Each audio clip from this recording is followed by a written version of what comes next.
Hello hi అందరికీ హృదయపూర్వక వందనాలు తెలియజేస్తూ వీడియో చూస్తున్న దేవుని బిడ్డలారా, ఈరోజు మరి వాగ్దానం చూసినట్లయితే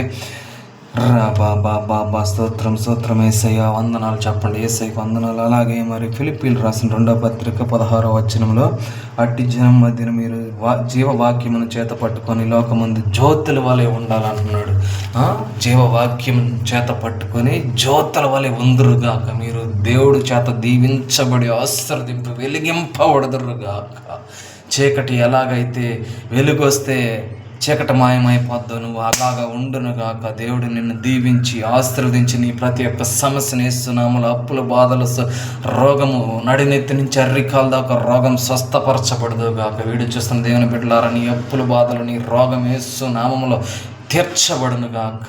నిన్ను క్షమించి దీవించి ఆశీర్వాదకరంగా ఉంచునుగాక. ఆమేన్. అన్ని విధాలుగా దేవుడు నీ ప్రతి ఒక్క అవస్థత యేసునామములో తీర్చబడునుగాక. నువ్వు దేవుడి జ్యోతి వలె వాక్యమును చదివి జ్యోతి వలె ఉందుగాక.